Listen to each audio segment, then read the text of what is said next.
አዳማ። የዛሬ ቶፒካችን እንግዲህ ምንድነው? እንግዲህ ሁለት የተለያዩ እምነት ይዘው አንድ ላይ ሃይማኖታዊ ስነ ስርዓቶችን መፈጸም ይቻላል ወይ? ሁለት የተለያዩ ሃይማኖቶች አሉ። ሉክ አንድ ሰው የራሱ የሆነ ያመነበት የአምላክ ሐሳብ ያለ አምላኩን የሚገልጽበት ወይም ደግሞ አምኖ የተቀበለው የአምላክ ባህሪያት አሉ። ሌላውም ሰው ልክ እንደዛው የራሱ የሆነ የአምላክ ሐሳቤና የራሱ የሆነ የአምላክ እምነትን ይዞ ይኖራል። የተለያየ የአምላክ ሐሳቤ ይዞ አንድ ላይ ሃይማኖታዊ ስነ ስርዓቶችን መፈጸም ይቻላል ወይ? ለምሳሌ አንድ ላይ መስገድ ይቻላል ወይ? አንድ ላይ መጾም ይቻላል ወይ? አንድ ላይ ሃይማኖታዊ ትምህርቶችን መስማት ይቻላል ወይ የሚለውን ዛሬ በሙስሊሞቹ በኩል ያለውን እንመለከታለን። ሰው የአንዱን አምላክ ጣዖት እያለው ከዛ ጋራ ህብረት ያደርጋሉ። ሉክ ለምሳሌ እኔና እፎይ እዚህ ጋር አለን። እፎይም ክርስቲያን ነው፣ እኔም ክርስቲያን ነኝ። ነገር ግን እፎይ የኔን አምላክ አንተ የምታመልከው ጣዖት ነው እያለኝ እኔና እሱ ልክ አንድ ላይ ቤተክርስቲያን ማስቀደስ እንችላለን ወይ? አንድ ካህን ጋር ሄደን መሳለም እንችላለን ወይ? አንድ ላይ ሃይማኖታዊ ስነ ስርዓቶችን መፈጸም እንችላለን ወይ ከተባለ እንደ ክርስትናው አይቻልም። በቃ እፎይ የኔን አምላክ የሚሳደብ ከሆነ እኔ ከሱ እለያለሁ፣ እኔም ደግሞ የሱን አምላክ የምሳደብ ከሆነ ልክ እንደዛው ማለት ነው። በክርስትና እንደዚህ በአምላክ ማመቻቸት የሚባል ነገር ስለሌለ ማለት ነው። በእስልምናው ደግሞ አህባሽና ዋሃብዮች አሉ። አህባሾች የራሳቸው አቂዳ አላቸው። አላህን የሚገልጹበት አለ፣ ለአላህ የሚሰጡት የሚያሰፍጡት ባህሪ አለ። ዋሃብዮች ደግሞ ልክ እንደዚሁ አላህ ብለው ቢጠሩትም አምላካቸውን ሁለቱም አላህ ብለው ቢጠሩም ነገር ግን የተለያየ አይነት የአምላክ ሐሳብ፣ የተለያየ አይነት አቂዳ፣ የተለያየ አይነት ዶክትሪን አላቸው።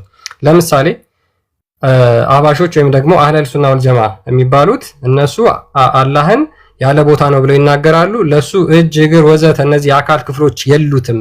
እነዚህን ለአምላክ መናገር ከፍጡራን ጋር ማመሳሰል ነው። ስለዚህ እሱን ፍጡር አደረጉት። እንደዛ ለአምላክ እጅ፣ እግር፣ ፊት የመሳሰሉትን አካላት የሚሰጡ ከሆነ እሱማ ፍጡር ነው ብለው ይናገራሉ። ወሃብዮች ደግሞ በተቃራኒው አላህ እጅ አለው፣ እግር አለው፣ እሱ ያለው ከአርሹ ከሰባተኛው ሰማይ በላይ ነው ብለው ይናገራሉ። እነዚህ ሁለቱ አካላት አንድ ላይ ሆነው መስገድ ይችላሉ ወይ? አንዱን ጣዖት የሚለው አካል ሌላውን ማሰገድ ይችላሉ ወይ የሚለውን ይሄንን በስፋት እንመለከታለን ማለት ነው። ዛሬ ቁርአኑ በግልጽ አንድ እስካልሆናችሁ ድረስ ትክዳለህ ይላል። ምክንያቱም የዋብያዎቹ ኪታቦቻቸው ላይ እንደሚናገረው የአላህን ባህሪያቶችን መካድ ከእስልምና ያወጣል ይላሉ። ከባህሪያቶቹ ከሚሉት ውስጥ አንዱ አላህ በቁርአንና በሐዲስ የመጡትን ማጽደቅ የሚል ነው። እንደዛ ከሆነ በደንብ አስተውሉ። እንደዛ ከሆነ አላህ አለበት የሚባለው በዋብያና በአህባሾች የተለያየ ነው። ከሁለት አንዳቸው አላጸደቁም ማለት ነው። ዋብያዎቹ ትክክል ከሆኑ አህባሾቹ ስህተት ናቸው ማለት ነው። ዋብያዎቹ ትክክል ከሆኑ አህባሾቹ ስህተት ናቸው። አህባሾቹ ትክክል ከሆኑ ዋብያዎቹ ትክክል ናቸው። የእነሱ ማረዳት ትክክል ነው፣ የእኛም ማረዳት ትክክል ነው ከተባለ ደግሞ ሙሐመድ ትክክለኛ የሆነውን አስተምሮቱን አስተምሮ አልሄደም ነበር ማለት ነው። ትክክል የሆነ አስተምሮ አልሄደም ነበር። የሺያዎችም ይመጣል፣ የአህመድያኖችም ይመጣል፣ የሌሎችም ሴክቶች እንደዛው እያለ ይመጣል ማለት ነው። ሁሉም ትክክል ይሆናሉ ማለት ነው። በአላህ ጉዳይ ላይ የተለያየ ንግግር ቢናገሩም ሁሉም ትክክል ወደሚሆኑበት ይመጣል ማለት ነው። ምክንያቱም አንተ ከአርሽ በላይ ነው ስትል ኖ ከአርሽ በላይ ተብሎ ከተባለ እሱ ፍጡር ነው እያለ አንተ ከሌሊቱ 9 ሰዓት ላይ አላህ ይወርዳል ስትል ነው የሚወርድ የሚወጣማ ከሆነ እሱ ፍጡር ነው ጦጣ ነው እያለው አምላክን የሚወጣ የሚወርድ ነው ጦጣ ነው እያለ ፍጡር ነው እያለው በቃ አንተ የምታመልከው እኔ የማመልከው እንደዛ ብትለውም አላህ በስም ስለሚመሳሰል ችግር የለውም፣ እናመቻቸው። እኛ ክርስቲያኖች ይሄንን አናመቻችም።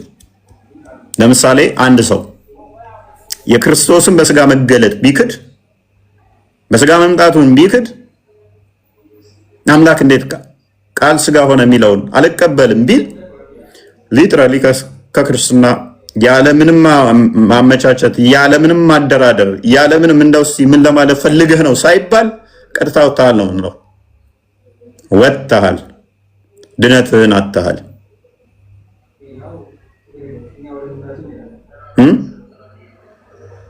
ክርስቶስ በስጋ መምጣቱን ከካደ እንዴት ምናምን ካለ ቀጥታ ያለምንም ማከራከር ያለምንም ኮምፕሮማይዝ የሆነ እንትን ማመቻቸት ምናምን ቀጥታ ከክርስትና ወጣል። 10 ብትሆኑ 9ኙ ይሄንን ቢሉ አንደኛው ክርስቶስ በስጋ መምጣቱን ቢያምን 9ኙ ግን ይሄንን ኖ ክርስቶስ በስጋ ቃል በስጋ አልተገለጠም ብሎ ቢል አንዱ 9ኙንም ሊለያቸው ይችላል። 9ኙንም ያስወግዳቸዋል ማለት ነው፣ ያወግዛቸዋል። አብሮቸው ህብረት አያደርግም፣ ተቆርጠው ይጣላሉ። 9ኙ ዩሲ ቁጥር አይደለም ማተር የሚያደርገን እኛ 9 ስለሆኑ ብዙ ስለሆኑ አይ በቃ እናመቻች እንዳይጠፉ 9 ስለሆኑ በቃ እናንተም እንደዛ በሉ እኔም እንደዚህ ልበል በቃ ዝም ብለን እኛም ክርስቲያን እንባል እናንተም አይቻልም። በስጋ መምጣቱን አልቀበልም ካልክ ወጥተሃል። በእስልምናውስ ዋብዮቹ አላህ ከሌሊቱ 1/3 ይመጣል ይላሉ። ሎክ አላህ ከምሽቱ 1/3 ሲቀር ይመጣል ይላሉ። አባሾቹ ደግሞ ነው አይመጣም ይላሉ። ወደ ቅርቢቱ ሰማይ አይመጣም፣ ከመጣ እንደዛ የሚባለው ፍጡር ነው የሚሆነው ይላሉ። ወደ ቅርቢቱ ሰማይ ይወርዳል የሚለው እንደዛ ብለው አላህን ካመኑ ፍጡር ነው ይላሉ። ዋብዮቹ በዚህኛው ሳይድ ይወርዳል አላህ አምላካችን ይላሉ። ሀባሾቹ ደግሞ ኖ አይወርድም፣ የሚወርድ ከሆነ ፍጡር ነው ይላሉ። ስለዚህ ተተስማሙ እነሱ ክርስቲያኖች ምን ያህል ዶግማችን ጠንካራ እንደሆነ ምን ያህል ለአምላክ ያለን እምነት የታመነ እንደሆነ ከዚህ ብቻ መረዳት ትችላላችሁ። ሎክ ከዚህ ብቻ መረዳት ትችላላችሁ። ሌላውን ተውት። በስጋ መምጣቱን አምኖ እኛና ፕሮቴስታንት አሁን ከካቶሊኮች ጋር ለምሳሌ ከፕሮቴስታንት ጋር በስጋ መምጣቱን ያምናሉ፣ እናምናለን። ምንድነው ልዩነታችን? ለምሳሌ ክርስቶስ የሰጠውን ስጋ ወደሙና እዛ ላይ እንለያያለን፣ ጥምቀት ላይ እንለያያለና በዛ ብቻ ድነትን ታጣላችሁ እንባባላለና መምጣቱን በስጋ ያምናሉ፣ አምላክ መሆኑን ያምናሉ፣ ቃል ስጋ መሆኑን ያምናሉ። ጥምቀት ላይ ስለተለያየ ሚስጥር ላይ ስለተለያየን ድነትን ታጣለህ እየተባባልን አለ የምንከራከረው ላይ እነሱስ ኢቭን የሚመጣው አካል ላይ ነው የተለያዩት። ፕሮቴስታንትና ኦርቶዶክስ የሚመጣው አካል ላይ አይደለም እንደመጣ ተማምነዋል። ቃል ስጋ እንደሆነ ተማምነዋል። ከማርያም እንደተወለደ ተማምነዋል። ኦኬ ሚስጥር ላይ ግን ተለያይተዋል። በዚህም ምክንያት ድነትን ታጣለን። ሙስሊሞች ጋርስ የሚመጣው አካል ምን አለ ምን አዘዘ አይደለም ልዩነት፣ ጠባቸው እሱ ላይ ብቻ አይደለም። የሚመጣው አካል ራሱ ፍጡር ነው፣ ፈጣሪ ነው። አባሾቹ የሚመጣው አካል ምንድነው ይሉታል? የሚወርድ ከሆነ ከአርሽ በላይ ካለ እሱ ፍጡር ነው ይሉታል። የሚመጣውን አካል ራሱ አምላክ አይደለም ይሉታል። ዋብዮቹስ ኖ አላህ ነው ከአንድ ሌሊት 1/3 ሲቀር የሚመጣው አምላክ ነው ይሉታል። እስቲል እንዲህ ተለያይተው አመሻሽተው ልዩነታቸውን አያውቁትም። እስቲል አያውቁትም። ያ እንግዲህ ምንድነው ወሃቢያዎች ብዙ ጊዜ ኢሚቴት ለማድረግ የሚጠቀሙበት ነገር ምንድነው? አይ ችግር የለውም ባላህ ጉዳይ ኢማጂን እንግዲህ አምላካቸውን ጣዖት እየተባለ አይ ችግር የለውም እኛ አንድ አይነት አምላክ ነው የምናመልከው የሚል የማስመሰል ፕሮፓጋንዳና ፖለቲካ ብዙ ጊዜ ሲሰሩ ይስተዋላል። ነገር ግን በመጽሐፍቶቻቸው ደረጃ እንደዛ አይደለም። በመጽሐፍቶቻቸው ደረጃ እንዲያውም ቀድማችሁ እነዚህ ቀብር አምላኪያን የሚባሉትን አላህን ያለ ቦታ ነው ብለው የሚናገሩ አካላትን ቀድመው ከመስጊዳቸው እንኳን እንዲያጸዱ በኪታቦቻቸው ላይ አስቀምጠው ይገኛሉ። በኪታቦቻቸው ላይ አስቀምጠዋል። ነገር ግን ወደ ሪያሊቲው ስንመጣ እንደዛ ቢሆንም በአንድ ነን በሚል ውሸትና ሐሰት ግን ይሄን ነገር ደጋግመው በሶሻል ሚዲያዎቻቸው በቴሌቪዥን ቻናሎቻቸው ሲናገሩ ይሰማሉ። ኦኬ ምር በፈጣሪ ጉዳይ ተለያይተ አንድ ነኝ ማለት ይቻላልን? የሰው ልጅ እንዴትም ሆኖ አንድ ሊያደርገው የማይችለው ነገር ሊያመቻቸው የማይችለው ነገር በፈጣሪ ጉዳይ ልዩነት የሚፈጠር ከሆነ ነው። በፈጣሪ ጉዳይ ከተለያየ ሌላ አንድ የሚያደርግህ ነገር እንኳን ቢኖር አንድ ልትሆን አትችልም። ኦልሬዲ ትልቁ ነገር የመጀመሪያውና ዋናው ነገር ፈጣሪ ስለሆነ ማለት ነው። ምንድነው ጥያቄያችሁ? ከቻልኩኝ ልመልስላችሁ። በአላህ የማይመስልህ ሰው ጋር አብረህ መስገድ ትችላለህ ወይ? በአላህ ያስተምረህ በአምልኮ ለምሳሌ ለምሳሌ አንተን አምላክ አንዱ ፍጡር ነው እያለው እንትን ማለት ይቻላል? አብራ መስገድ ይቻላል? እሷ ያ ሰውዬው ሃይማኖቱ ምንድነው? በቃ እኔም ሙስሊም ነኝ ቢል ያምን ሰው ሙስሊም ነኝ እያለ ነገር ግን ካንተ አቂዳ ጋር ቢለያይ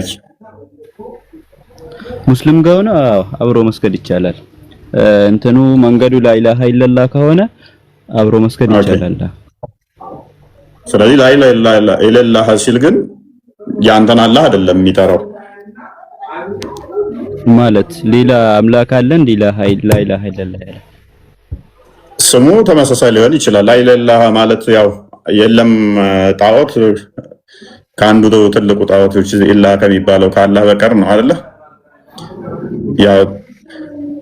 ያው ጣዖት ስለሆነ የዛኛው ጣዖት ግን ምንድነው? እሱ እንዳንተ እንደምታምነው አይደለም። አንተ ከአርሽ በላይ ነው ብለህ ነው የምታምነው አይደለ? አላህ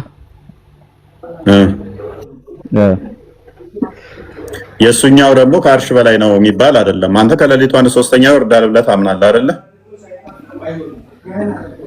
እሱ የትኛው ነው ብሎ ነው የሚያምነው? ግን ጥያቄ ካልገባኝም እዚህ ጋር ባይዘው ይቅርታ አድርግልኝና ማለት ነው።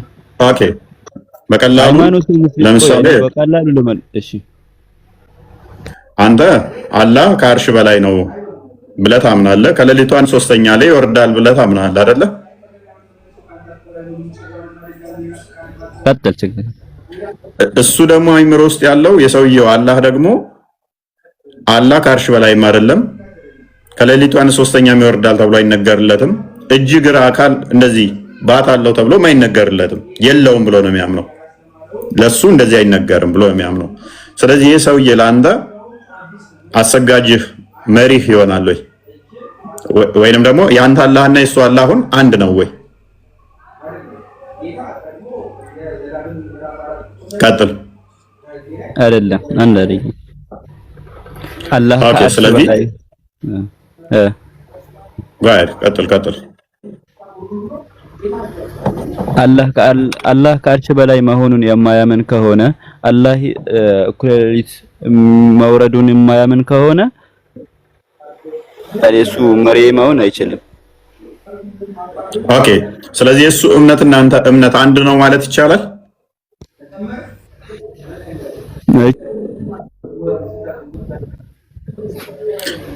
ስለዚህ አንተ እምነትና እሱ እምነት ከሁለታችሁ አንዳችሁ ትክክለኛ አላህን እየተገዛችሁ አይደለም ማለት ነው። ራይት? ኦኬ። ትክክለኛውን አላህን ካልተገዛ ደግሞ ከሁለት አንዳችሁ ተስልምና ወጣችኋል ማለት ነው አይደለ? አምላክህን ካልተገዛ አምላክ ብለህ የምታስበውን አካል በትክክል ካልተገዛኸው ከሁለት አንደኛ ትከፍራለህ ማለት ነው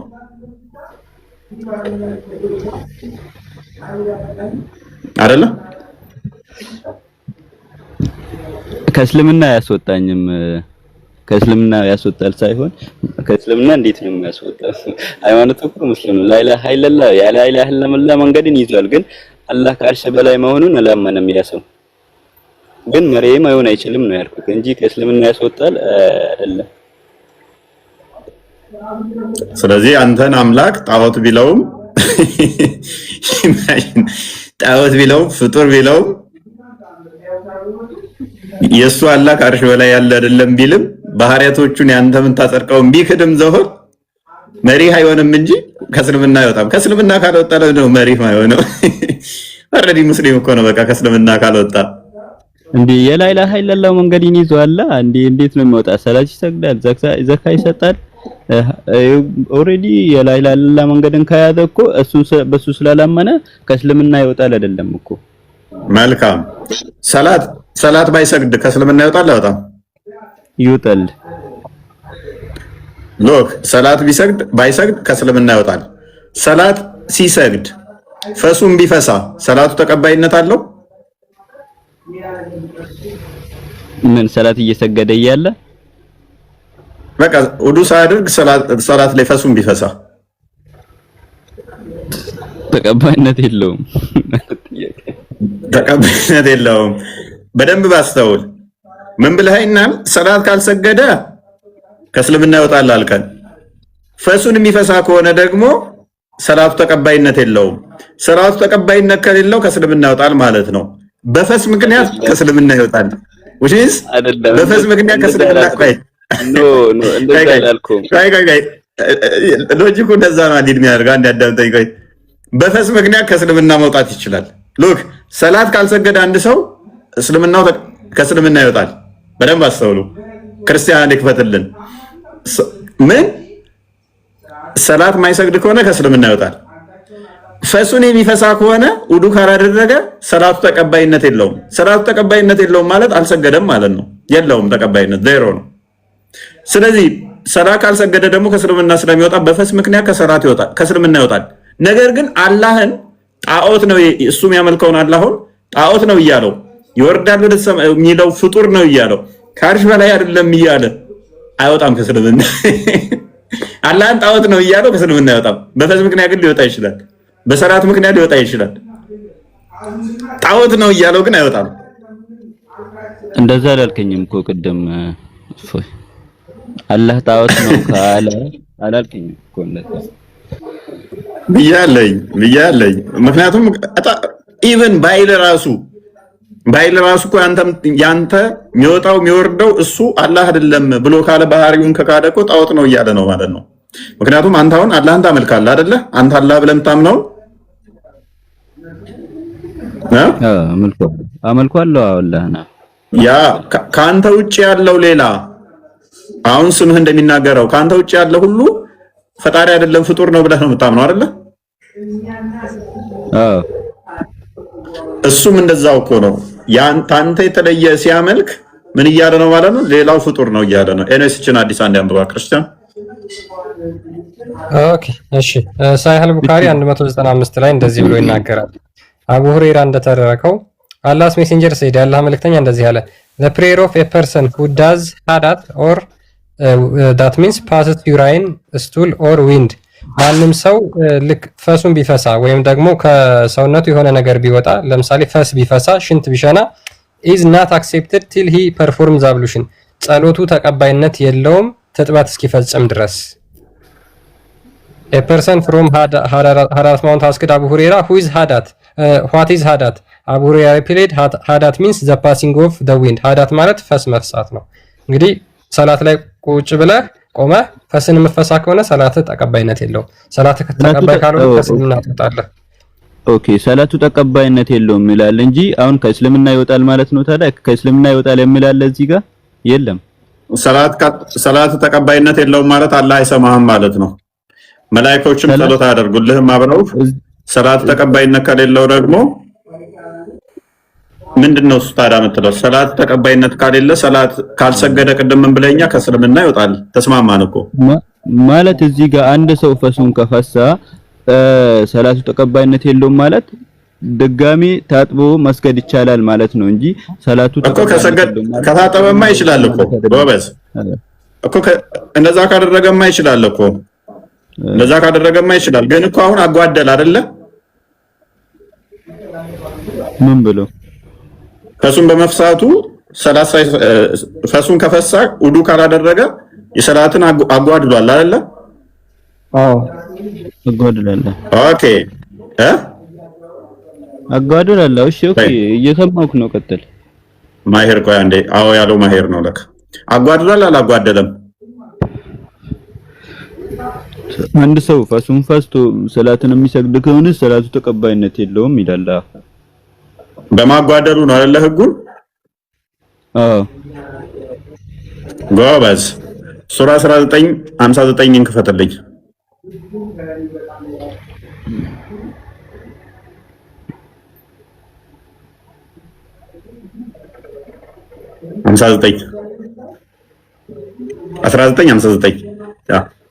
ከነርሱም በኋላ ሶላትን ያጓደሉ ፍላጎታቸውንም የተከተሉ መጥፎ ምትኮች ተተኩ፣ የገሃነም ሸለቆ በእርግጥ ያገኛሉ። ስለዚህ ሰውየው ፈሱም እየፈሳ የሚያጓደል ከሆነ ገሃነም ገቢ ነው የሚሆነው። አንተም እንዳልከኝ ሰላትም አይሰግደን የሚል ከሆነ ሰላትም ያጓደል ከሆነ እሺ ወጣ ማለት ነው ከእስልምና። ስለዚህ አላህን ግን ወንድማችን አላህን ጣዖት እያለው ወይንም ደግሞ አላህ እጅ እግር የለውም እያለ ከእስልምና ይወጣል? ይወጣል። አላህን ጣዖት እያለ ከእስልምና ይወጣል? አላህ ጣዖት ነው፣ አላህ እጅ እግር የለውም የሚል ከሆነ ይወጣል።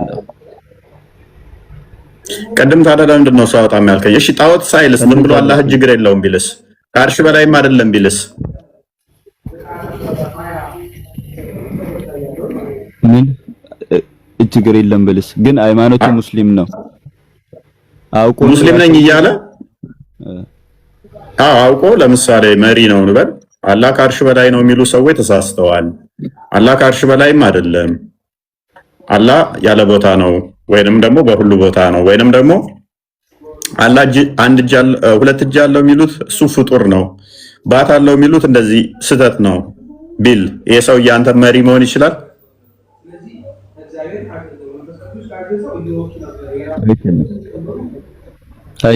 አይችልም።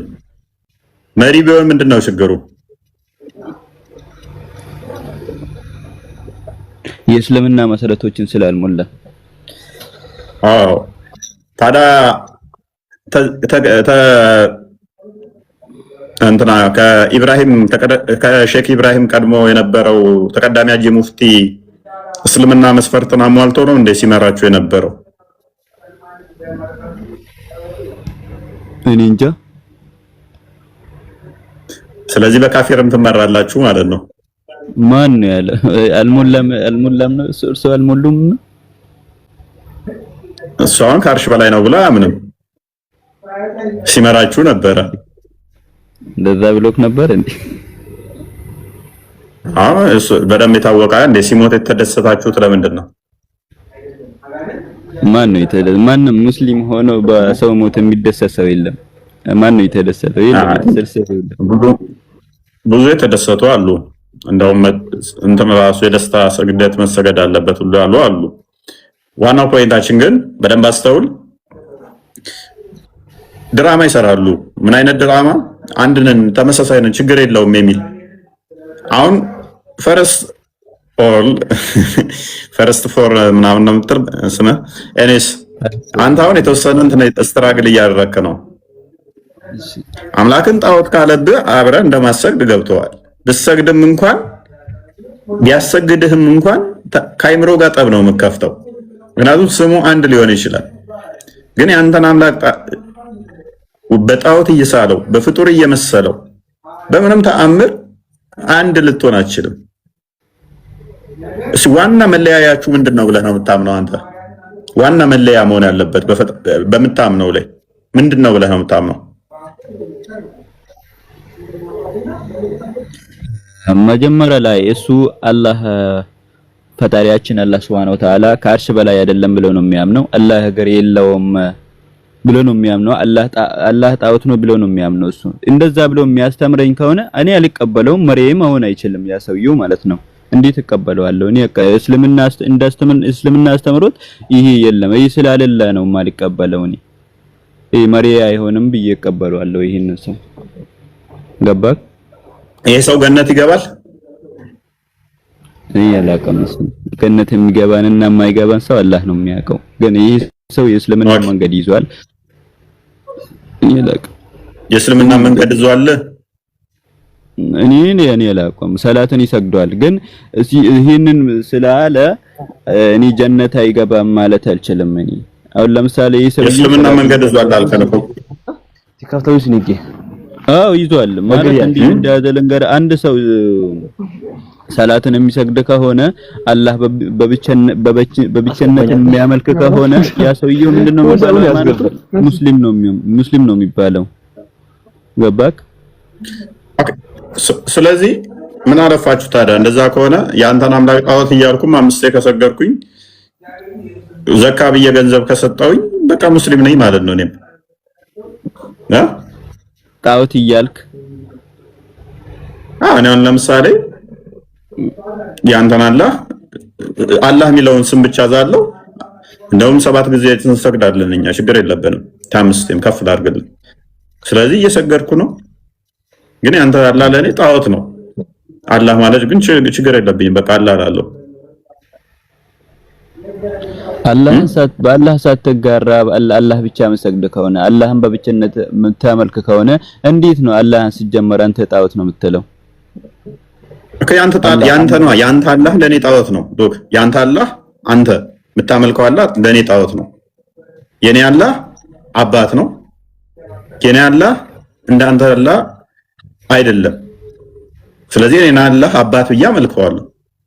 ያንተ አላህ ግን ጣዖት ነው ለኔ። ነገር ግን አላህ በሚለው ተስማምተናል። እኔ እናንተ እንስማማ። እኔም እንዳንተው ችግር የለብኝም ማለት ነው። እኔም ምንድን ነኝ? ሙስሊም ነኝ። እኔም እንዳንተ እሺ፣ ተስማምተናል።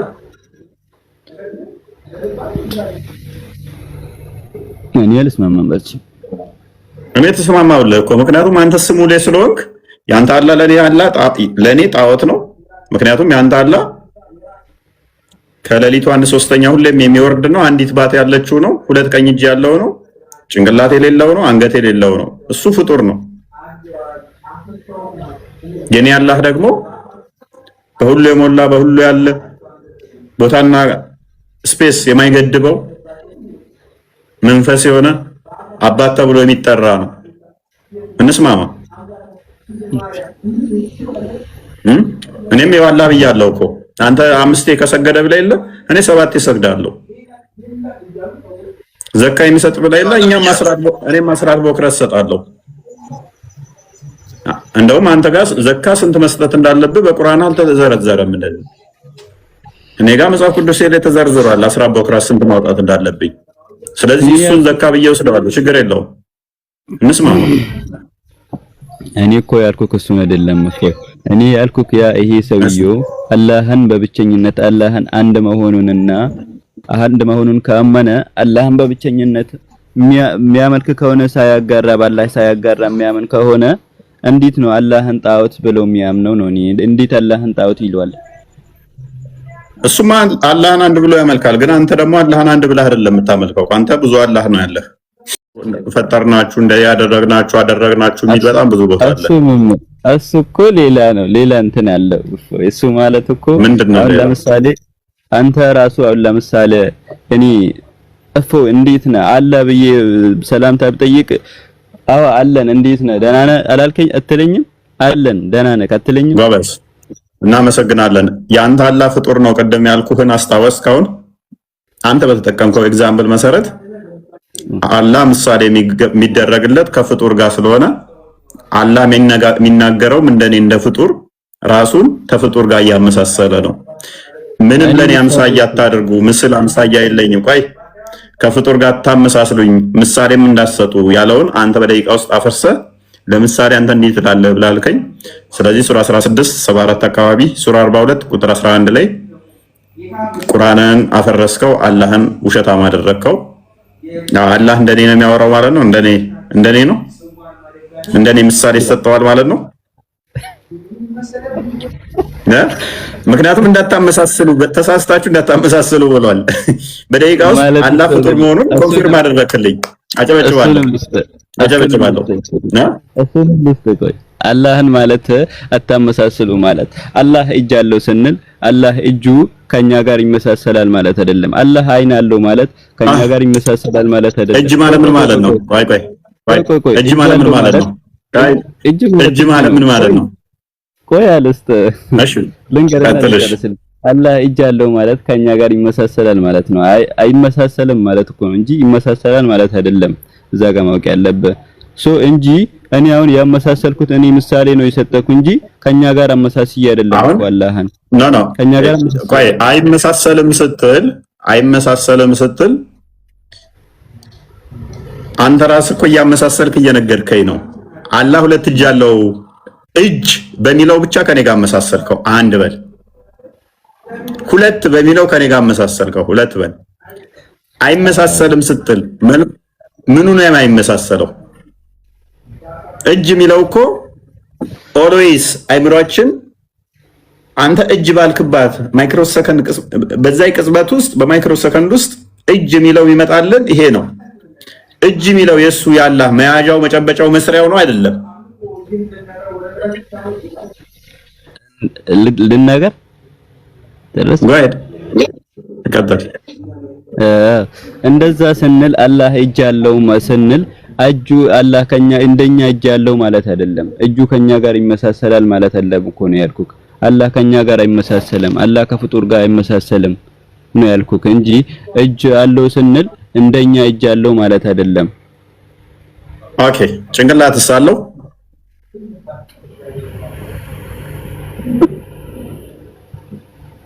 ሁለት እጅ እንዳለው ነግረኸኛል። ለምን ትስቃለህ? ጭንቅላት ግን የለውም። አይመሳሰልም። እሺ መልኩ ሊሆን ይችላል ማይመሳሰለው ከኛ ጋር። አንገትስ የለም። አንድ ባት አለች። አንድ ባት አለችው። ሁለት ቀኝ እጅ አለው። ጎን አለው ወይ? ፈርስት ጎን ከሌለው አላህን እንዴት አንድ ትለዋለህ? ሁለት እጁ እዛ ጋር ነው ያለው። አንድ ባት እዛ ጋር አለች። ሁለት አይን እዛ ጋር ትሆናለች። ጆሮ እዛ ጋር ይሆናል። ፊቱ እዛ ጋር ይሆናል። እንዴት ነው አንድ የምትለው? ኦኬ ፊት አለች፣ ሁለት ቀኝ እጅ አለ፣ አንድ ባት አለችው። የተያያዘ ነው ካልክ በእርግጥ እውነት ብለሃል። ፈርስት እንደዚህ አይነት ሰው የለም አይመስልም። አላማንን አንድ ባት ያለችው አስባችሁታል? አንድ ባት ጭንቅላት የሌለው አንገት የሌለው ሁለት ቀኝ እጅ ያለው አንድ ባት ያለችው ፍጡር የለም፣ ሰው የለም። እውነት ነው። አላህን ማንም ሊመስል አይችልም። በዚህ መሰረት ጭንቅላት አልባ አንገት አልባ የሆነ ሁለት ቀኝ እጅ ያለው አንድ ባት ብቻ ያለው ይሄ እኮ ገና ሳስበው ራሱ ለሰላት እንደዚህ ብለህ ባልክበት ከምር አትዋሽ። ፈርስት አይዘገንንም ስታስበው ሰላት ልትሰግድ ስትል አሁን እኔ እዚህ ጋር አሁን እግዚአብሔር አንገት አለው ጭንቅላት አለው ብዬ ጠይቀ አሁን ይሄ ያስኬደናል? አያስኬደንም። እያወክ ለምን እንከራከራለን? ኖ ችግር የለውም። ብጠይቀኝ እኔ ማተራ አያደርገኝም። ብጠይቀኝ ማተራ አያደርግም። ለምን መሰለ? አንድ አሁን እጅ ያለው ተማመን የመጣውን እናጸድቃለን ብላችሁ ታምናላችሁ አይደለ? አለው ብላችሁ አይደለ?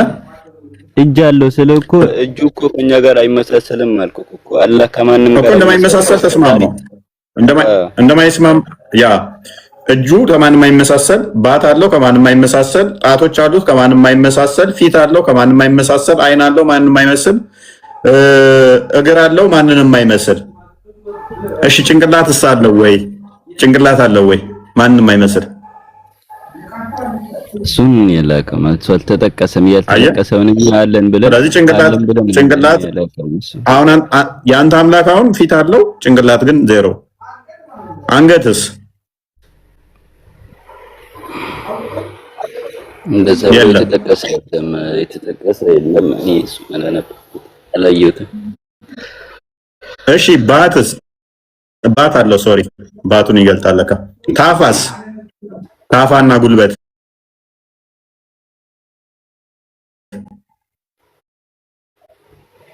አላህ ይላል። ጉልበት አለ ጉልበት አለው የሚላል አይላለው። አላህ ይላል ኃይልና ኦኬ እኔ ጉልበት እሺ ባት እንትንስ? ታፋስ? ታፋ ደግሞ ምንድን ነው? ታፋ ማለት ከጉልበት በላይ በዚህ ጋር ያለው ማለት ነው። ይሄ ባቱን ይገልጣል አይደል? ከባቱ በላይ ያለው ታፋ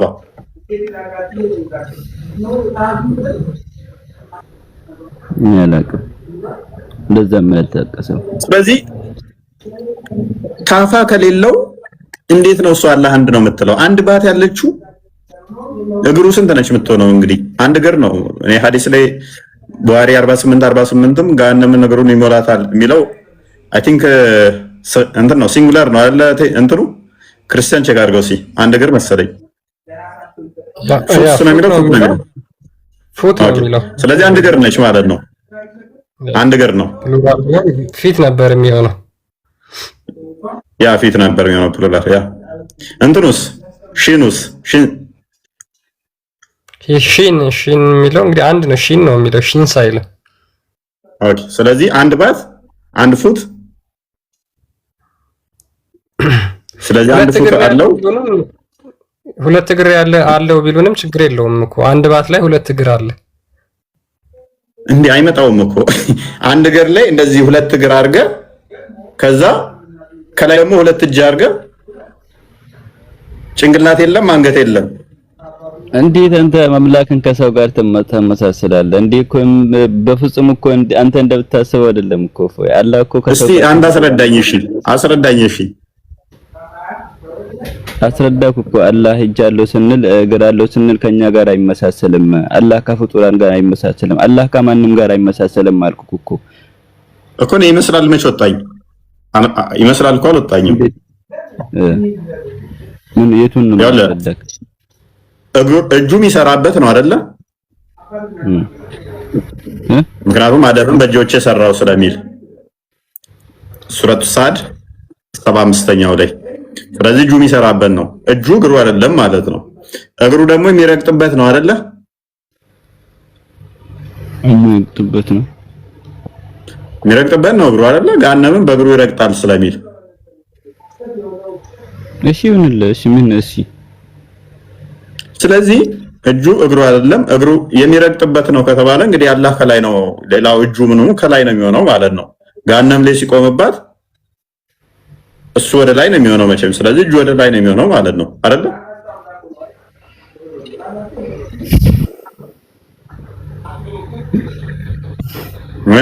እስቲ ሙጂብ ይቀጥል። እስቲ ሙጂብ እንኳን ደህና መጣ። ሙጂብ ትንሽ እስቲ ይበልበት። እኔን ጥያቄ ትቀበለኝም? ትንሽ ቆየት በል ትጠይቃለህ። ስልኬ ባትሪ እየጠጋብኝ ስለሆነ ነው። ኦኬ ምንድን ነው ጥያቄ? ኢየሱስ አምላክ አለው? ኦኬ ኢየሱስ አምላክ አለው ወይ? yes ኦኬ ክርስቶስ ራሱ በስጋ የመጣ አምላክ ነው። ሮሜ ምዕራፍ 9 ቁጥር 5 ላይ እንደሚናገረው አባቶች ለነሱ ናቸውና ከነርሱም ክርስቶስ በስጋ አባቶች ለነሱ ናቸውና ከነርሱም ክርስቶስ በስጋ መጣ ነው የሚለው። ጥቅሱን ረሳሁት። ክርስቲያን አንዴ ክፈትልኝ ለሚቼክ።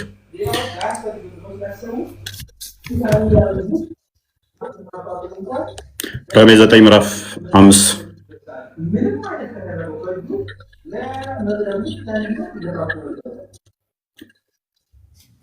አባቶች ለነሱ ናቸውና ከነርሱም ክርስቶስ በስጋ መጣ፣ እርሱም ከሁሉ በላይ ሆኖ ለዘላለም የተባረከ አምላክ ነው። ክርስቶስ በስጋ መጣ ይላል ያለው ወንድማችን። ስለዚህ በስጋ መጣ። ያ በስጋ የመጣው አምላክ በስጋ የመጣው ምንድነው ይለናል? የተባረከ ምንድነው ይለናል? አንበበስ የተባረከ አምላክ ነው። አሜን። እርሱ የተባረከ አምላክ ነው። ምን ይላል? አንድ መልሰው አባቶች ለእነርሱ ናቸውና ከነርሱም የተባለው ዮሐንስ ወንጌል ምዕራፍ 1 ላይ ቁጥር 11 ላይ ወደ ገዛ ወገኖቹ መጣ፣ ለተቀበሉት እግዚአብሔር ልጆች የሆኑ ዘንድ ስልጣንን ሰጣቸው ስለሚል ማለት ነው። ወደ ገዛ ወገኖቹ ወደ እነርሱ መጣ የተባለው እርሱን ነው። ወደ እነርሱ መጣ። ኦኬ ከነርሱም ደግሞ በምንድን ነው የመጣው? በስጋ። ዕብራውያን ምዕራፍ 2 ቁጥር 15 ላይ አንድ የከፈተው ጥቅሶች ዛሬ ረስቻለሁ ማለት ነው። ስለዚህ ይሄ የተባረከው አምላክ ነው የተባለለው ማን ነው? እዚህ ጋር ክርስቶስ ኢየሱስ እርሱ ይለዋል እኮ ትመልሰዋለህ አንዴ። እሺ እንግዲህ ያንተን ጥያቄ አልረሳሁትም፣ አድሬስ አደርጋለሁ። አምላክ አለው የሚለውን አልረሳሁትም። እንግዲህም ልጆቹ በስጋና በደም ስለሚካፈሉ እርሱ ደግሞ በሞት ላይ ስልጣን ያለውን በሞት እንዲሽር ይኸውም ዲያብሎስ ነው፣ በሕይወታቸው ሁሉ ስለ ሞት ፍርሃት በባርነት የታሰሩ የነበሩትን ሁሉ ነፃ እንዲያወጣ በስጋና በደም እንዲሁ ተካፈለ ይላል። ስለዚህ ክርስቶስ በስጋና በደም ተካፍሏል። ክርስቶስ ስንል ስግው ቃል እያለ ነው። ስጋን የተዋሃደ ቃል እያለ ነው።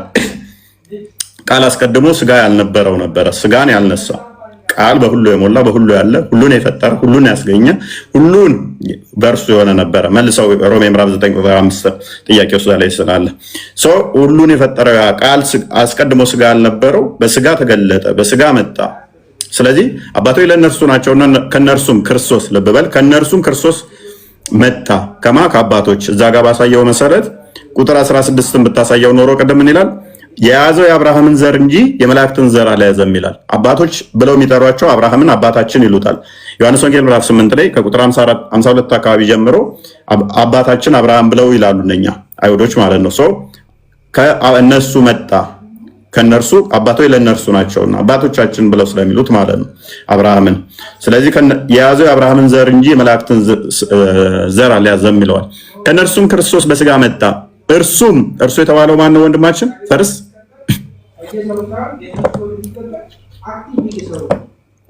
አምላክ የተባለው ማን ነው ስላልከኝ እርሱ የተባለው ማን ነው? ፈርስ የተባለው ማንም አልተጠቀሰማ። እዚህ ጋር ከኋላ ያለው ስም ማን ነው? ክርስቶስ በዚህ ጋር መጣ። እርሱም ከሁሉ በላይ ሆኖ ለዘላለም የተባረከ አምላክ ነው ይላል። አኬልዳማ